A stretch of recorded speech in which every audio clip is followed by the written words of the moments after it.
हो सके तो इस कहानी को पूरा सुने। यह कहानी आपके जीवन में बहुत सीख देगी। यह बहुत ही ज्ञानवर्धक कहानी है, इसे जरूर सुने। एक मोर और मोरनी की कहानी।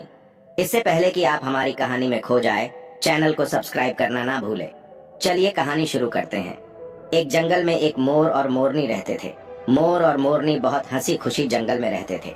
एक दिन मोरनी मोर से कहती है, पिया जी हमें यहाँ से चलना चाहिए, हमें वहाँ चलना चाहिए जहाँ हमारे समाज के लोग रहते हैं। काफी सारे मोर मोरनी रहते हैं, हमें वहाँ चलना चाहिए। मोर मोरनी से कहता है, प्रिय अगर हम वहाँ चलेंगे तो रोज लड़ाई झगड़े होंगे। हम दोनों यहाँ जंगल में कितना सुकून से रहते हैं, वहाँ जाने की क्या जरूरत है। लेकिन मोरनी जिद करने लगती है तो मोर भी मान जाता है।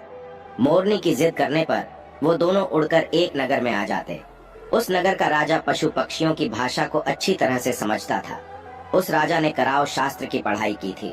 कराव शास्त्र का मतलब यही होता है कि पशु पक्षियों की भाषा को समझ पाना। वह राजा सभी प्रकार के पशु पक्षियों की आज को समझ पाता था। हर जीव जंतु की आवाज को वह बखूबी समझता था कि वह क्या कह रहा है। दोनों मोर और मोरनी उसी नगर में आ जाते हैं। एक दिन की बात है, राजा अपनी रानी से कहता है कि हे रानी, मुझे बहुत तगड़ी भूख लगी है, आप मुझे भोजन खिला दीजिए।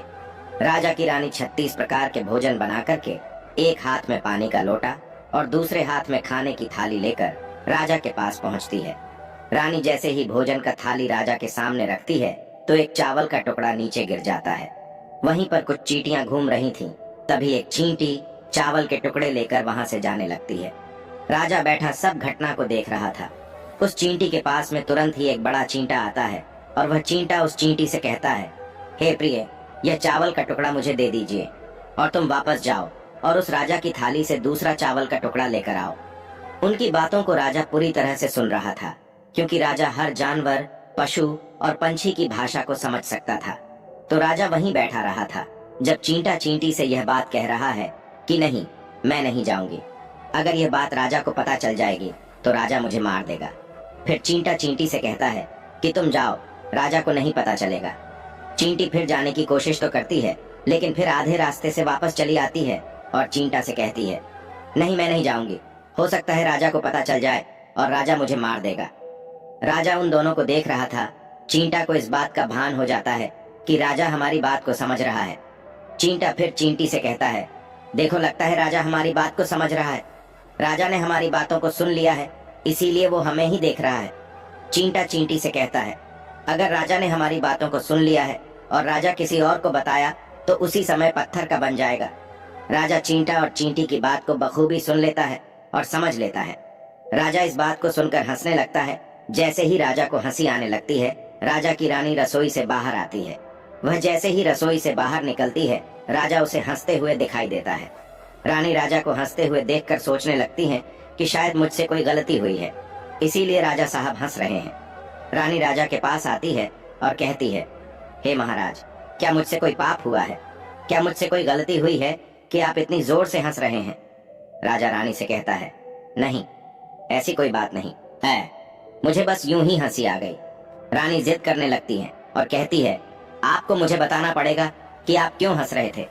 राजा बार बार मना करता है, क्योंकि राजा को पता था कि चींटी ने कहा है कि अगर मैं चींटी वाली बात किसी को बताऊंगा तो मैं पत्थर का बन जाऊंगा। इसीलिए राजा रानी को यह बात नहीं बताना चाहता था, लेकिन रानी बार बार जिद करती है और कहती है, आपको मुझे बताना ही पड़ेगा कि आप क्यों हंस रहे थे। अगर आप मुझसे सच्चा प्रेम करते हैं, अगर आप मुझे अपना समझते हैं, तो आपको यह बताना पड़ेगा कि आप क्यों हंस रहे थे। राजा अब धर्म संकट में पड़ गया है। राजा सोचता है, अगर मैं ये बात रानी को बताऊंगा तो मैं पत्थर का बन जाऊंगा, और फिर सोचता है अगर मैं नहीं बताऊंगा तो रानी का विश्वास खत्म हो जाएगा। रानी बहुत जिद करने लगती है। कहते हैं ना कि प्रिया हठ और बाल हठ बहुत तगड़ी होती है। इन दोनों हठ से हमेशा बच कर के रहना चाहिए। रानी के प्रिया हठ के सामने राजा को झुकना पड़ता है और राजा रानी से कहता है, ठीक है, अगर मैं आपको बताऊंगा तो बाद में आपको पछताना पड़ेगा। रानी कहती है कि अभी तो आप कह रहे थे कि कोई बात नहीं है, अभी आप कह रहे हैं कि मुझे पछताना पड़ेगा। रानी कहती है कि जरूर कोई तगड़ी बात है, और रानी और ज्यादा जिद करने लगती है। तब राजा कहता है कि तब ठीक है, अगर आप नहीं मान रही है तो चलिए मैं किसी जंगल में आपको एक बात बताऊंगा। राजा रानी रथ पर सवार होकर के जंगल के लिए निकल जाते हैं। जैसे वो घोर जंगल में पहुंच जाते हैं। तब राजा सारी बात रानी को सुनाने लगता है। जैसे ही राजा थोड़ी थोड़ी बात रानी को सुनाते गया, वैसे वैसे वो भी धीरे धीरे पत्थर का बनता गया। जैसे राजा ने आधी बात रानी को सुनाई, वो भी आधा पत्थर का हो गया। राजा फिर रानी से कहता है, हे रानी, मैं धीरे धीरे पत्थर का बनता जा रहा हूँ, तुम बाद में बहुत पछताओगी। रानी कहती है, हे राजा साहब, हे महाराज, थोड़ी सी बात बची है, आप उसे भी सुना दीजिए। राजा पूरी बात बता देता है और राजा पूरा पत्थर का बन जाता है। रानी की इस जिद के कारण राजा पूरा पत्थर का बन जाता है।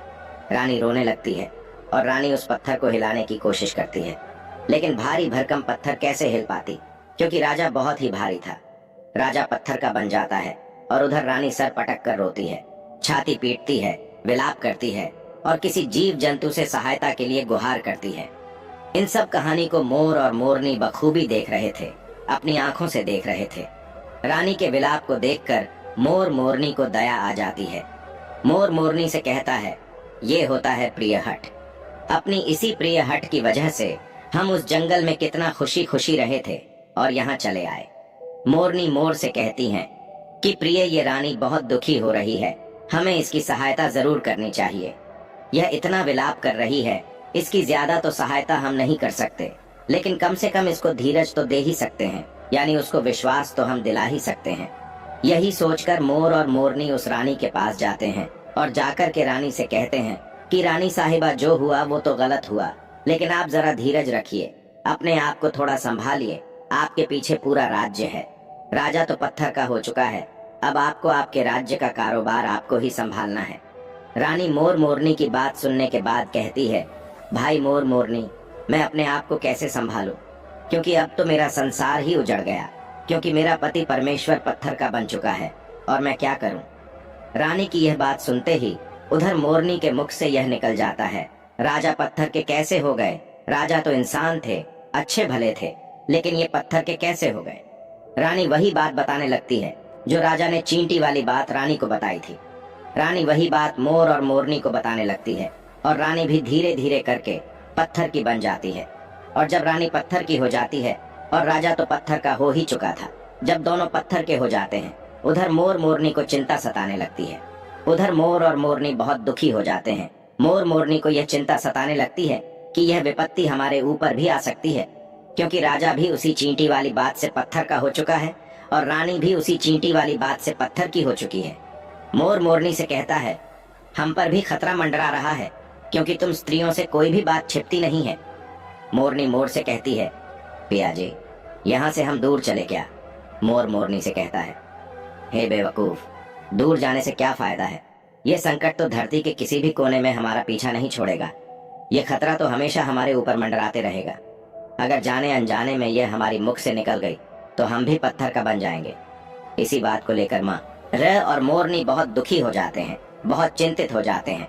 रात दिन उनको यह दुख खाया जाता है। यह सोचकर वे ना भोजन करते हैं और न चैन से सोते।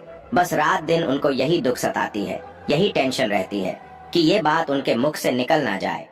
यदि हमारे मुख से ये बात भूल कर भी निकल गई तो दोनों पति पत्नी पत्थर के बन जाएंगे। यही सोचकर मोर ने दिमाग लगाया कि यदि मैं सारी चींटियों को खत्म कर दूं तो यह सब खत्म हो सकता है, क्योंकि यह करा धरा तो चींटियों का है। मोर मोरनी से कहता है, प्रिय, अगर हम सृष्टि से सारी चींटियों को खत्म कर दें तो चींटियों का संकट समाप्त हो जाएगा। और मोर मोरनी इस बात से राजी हो जाते हैं और सभी चींटियों को मारकर खाना शुरू कर देते हैं। मोर और मोरनी का इतना आतंक हो गया था कि सभी चींटियां डर के मारे और बिल खोद करके धरती के अंदर जाकर छिप गईं। मोर और मोरनी ऐसी निगरानी रखते हैं कि उन्हें जहां भी चींटी दिखती है तुरंत दबोच लेते हैं। कोई भी चींटी मोर और मोरनी के इस आतंक के वजह से बाहर ही नहीं आती थी। सभी चींटियों ने जमीन के अंदर अपना बिल बना दिया और जमीन के अंदर ही जाकर बैठ जाती। काफी समय बीतने के बाद चींटियों को भूख सताने लगी, क्योंकि भोजन तो बिल में मिलता नहीं, भोजन तो बाहर मिलता है। जैसे ही भोजन लेने के लिए चींटी बाहर आती, मोर उसे दबोच लेता है और उसे जान से मार देता। एक चींटी और एक चींटा बिल के अंदर भोजन के लिए तड़पते हुए श्री हरि विष्णु का जोरदार भजन करने लगे। भक्ति करते करते उन्हें यह भी मालूम नहीं था कि वह कहाँ है कहाँ नहीं है। वे घोर तपस्या में लीन हो गए। अंत में जाकर श्री हरि विष्णु उन्हें दर्शन देते हैं और भगवान विष्णु कहते हैं, चींटी चिंटा, जो तुम्हें मांगना है मांग सकते हो, हम तुम्हारी भक्ति से प्रसन्न हैं। क्योंकि चिंटा और चींटी ने निरंतर भक्ति की थी, ना ही कोई जल ग्रहण किया, ना ही अन्न।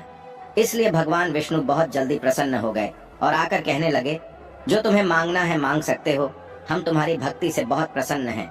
उधर चिंटा और चींटी न जाने कितने दिनों से भूखे और प्यासे थे। दोनों एक ही बात कहते हैं, हे प्रभु, अगर आप हमें वर देना चाहते हैं तो हमारे पेट में गांठ लगा दीजिए। उन्होंने सोचा, अगर हमारा पेट नहीं होगा तो हम बाहर क्यों जाएंगे और मोर मोरनी हमें नहीं खाएंगे, इसीलिए उन्होंने मांगा, हे प्रभु, हमारे पेट में गांठ लगा दीजिए। भगवान विष्णु कहते हैं, तथास्तु, और चींटियों के पेट में गांठ लग जाती है। आज भी उन चींटियों के पेट में गांठ लगी हुई है, चींटियों का पेट नहीं होता। फिर चिंटा और चींटी भगवान विष्णु से कहते हैं, प्रभु, हमारे पेट में तो गांठ लग गई है, लेकिन अभी भी हमें मोर और मोरनी से खतरा है।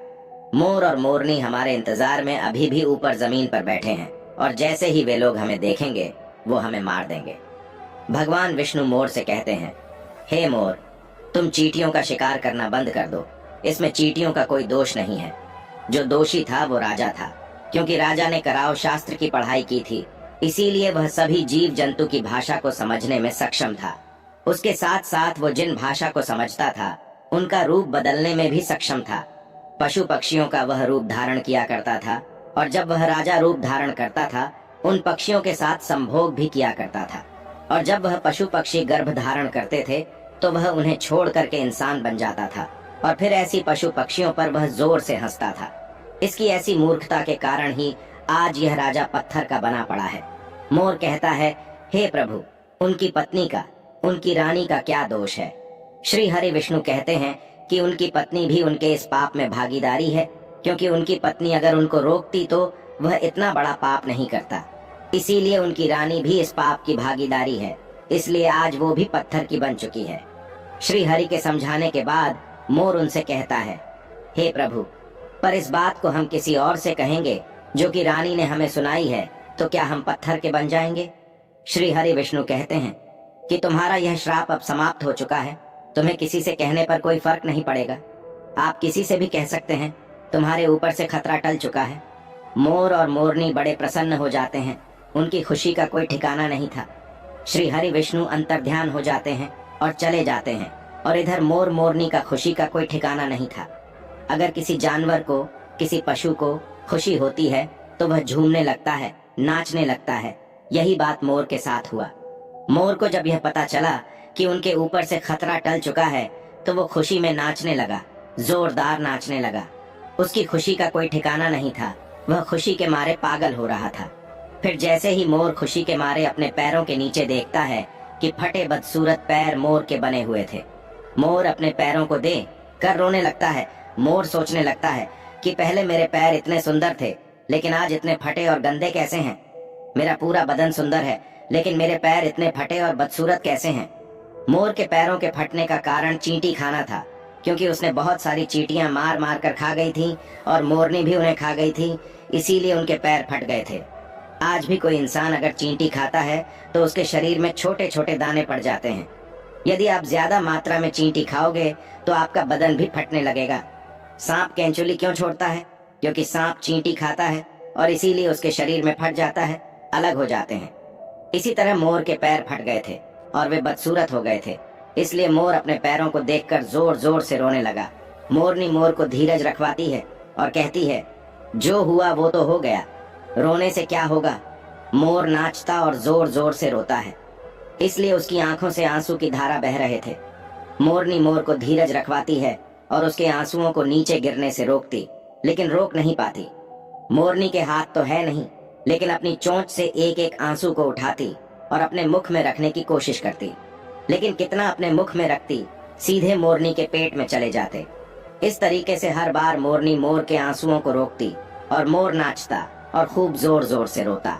मोर के आंसुओं को देखकर और मोरनी के प्यार को देखकर भगवान श्री हरि फिर से दर्शन देते हैं और मोरनी को आशीर्वाद देते हैं और कहते हैं कि तुम्हारा प्रेम ऐसे ही सदा बने रहे। इस आशीर्वाद के वजह से, अब इसे आशीर्वाद समझिए या श्राप, इसकी वजह से मोर कभी संभोग नहीं कर पाता, क्योंकि मोर जब नाचता है तो उसकी आंखों से आंसू गिरते हैं और उन आंसुओं को मोरनी चुकती है और उसी आंसुओं के कारण मोरनी गर्भवती हो जाती है। भगवान श्री हरि मोर और मोरनी को आशीर्वाद देते हैं और कहते हैं कि तुम्हारी भक्ति धन्य है और तुम धन्य हो। एक समय ऐसा भी आएगा कि तुम्हारे पंख को मुकुट बनाकर धारण करेंगे। इसलिए कहते हैं श्री कृष्ण के रूप में श्री हरि धरती पर आते हैं तो वह मोर का पंख अपने मुकुट में धारण करते हैं। इस कहानी में बस इतना ही, और हम आशा करते हैं कि इस कहानी से आपको बहुत कुछ सीखने को मिला होगा।